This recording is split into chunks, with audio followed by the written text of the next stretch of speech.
அடுத்ததாக மாண்புமிகு பாரத பிரதமர் அவர்களுக்கு தமிழ்நாடு அரசின் சார்பாக மாண்புமிகு நெடுஞ்சாலைகள், சிறு துறைமுகங்கள் மற்றும் பொதுப்பணித்துறை அமைச்சர் அவர்கள் பொன்னாடை மற்றும் நினைவு பரிசு வழங்கி சிறப்பு செய்வார்கள். We request the Honorable Minister for Highways, Minor Courts and PWD, Tamil Nadu Government, Sri E.V. Veluji, to present a shawl and a memento to our Honorable Prime Minister.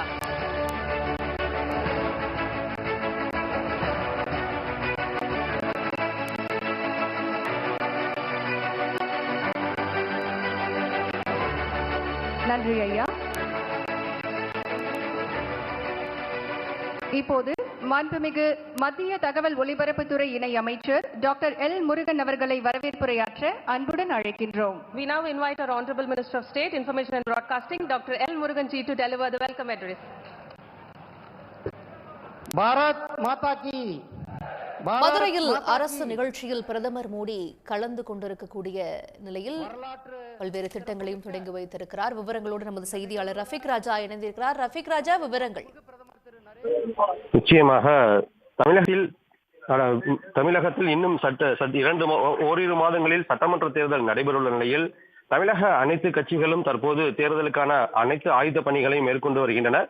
திமுக கூட்டணி ஏற்கனவே பல்வேறு கூட்டணி கட்சிகளுடன் கூட்டணிகள் தொகுதிகள் உடன்பாடுகள் ஏற்பட்டு அறிவித்து வருகின்றது. இந்நிலையில் பாஜக தலைமையிலான அதிமுக கூட்டணியும் தற்போது தேர்தல் களத்தில் மிக வேகமாக சுழன்று வேலை செய்து வருகின்றது. இந்நிலையில் தான் தமிழக களத்தில் பாரத பிரதமர் பொது நிகழ்ச்சியில் கலந்து கொள்வதற்காக இன்று சற்று முன்பாக மதுரை வந்தடைந்தார். குறிப்பாக மதுரையில் அவருடைய நிகழ்ச்சிகள் என்பது தற்போது மதுரை விமான நிலையத்தில் ஒன்றிய அரசால் நிகழ்த்தக்கூடிய பல்வேறு நலத்திட்டங்களை, அதாவது கிட்டத்தட்ட 4400 கோடி ரூபாய் மதிப்பீட்டில் பல்வேறு நலத்திட்டங்கள் கட்டுமான பணிகள் துவங்கப்பட்டுள்ளன. அதனை துவக்கி வைக்கின்றார். அது மட்டுமல்லாமல் பல்லாயிரக்கணக்கான கோடி ரூபாய் மதிப்பிலான பல்வேறு நலத்திட்டங்களுக்கான அடிக்கல்களும் தற்போது நாட்டப்பட உள்ளது. குறிப்பாக தென் தமிழகத்தில் உள்ள பல்வேறு ரயில்வே நிலையங்கள் மறுசீரமைப்பு செய்யப்பட்டு இன்று அதனுடைய துவக்க நிகழ்வுகளை தற்போது பாரத பிரதமர் மோடி அவர்கள் கலந்து கொண்டு திறந்து வைக்கின்றனர். இது மட்டுமல்லாமல் தேசிய நெடுஞ்சாலைகளையும் தற்போது இன்று மக்கள் பயன்பாட்டிற்காக திறந்து வைக்க உள்ளார். இந்த நிகழ்வு என்பது கிட்டத்தட்ட ஒரு அரை மணி நேரம் நடைபெறும் என தெரிவிக்கப்பட்டுள்ளது. இந்த நிகழ்வை முடித்த பின்பு மதுரை விமான நிலையத்திலிருந்து பெருங்குடி அவுனியாபுரம் வழியாக நேராக திருப்பரங்குன்றம் முருகன் கோவிலுக்கு செல்கிறார். அங்கு கிட்டத்தட்ட ஒரு அரை மணி நேரம் முருகன் கோவிலில் வழிபாடு நடத்த உள்ளார். இந்த வழிபாட்டை தொடர்ந்துதான் தேசிய ஜனநாயக கட்சியினுடைய கூட்டணியுடைய பொதுக்கூட்டம் என்பது விமான நிலையம் அருகே உள்ள மண்டேலா நகரில் கிட்டத்தட்ட 100 ஏக்கருக்கு மேல் பரப்பளவில் இந்த கூட்டணி கட்சியுடைய பொதுக்கூட்டம் என்பது மிக பிரம்மாண்டமாக ஏற்பாடுகள் செய்யப்பட்டுள்ளது. அந்த கூட்டத்தில் சுமார் 5:30 மணி அளவில் கூட்டத்தில் கலந்து கொள்வதற்காக நேராக திருப்பரங்குன்றம் சாமி தரிசனத்தை முடித்துவிட்டு மீண்டும் அவுனியாபுரம் பெருங்குடி வழியாக மண்டேலா நகர் வருகிறார்.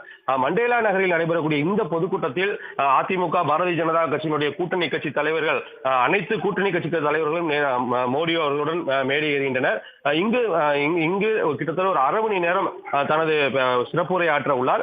தேர்தல் என்பது தமிழகத்தில் தேர்தல் பிரச்சாரங்கள் மற்றும் தேர்தலுடைய களங்கள் என்பது சூடுபிடித்துள்ள நிலையில் பல்வேறு கட்சிகள் தங்களுடைய கூட்டணிகளை வெளிப்படுத்தி வரக்கூடிய சூழலில் இன்று மோடி அவர்களுடைய பிரச்சாரம் என்பது தமிழகத்தில் மிக முக்கியத்துவம் வாய்ந்ததாக பார்க்கப்படுகிறது.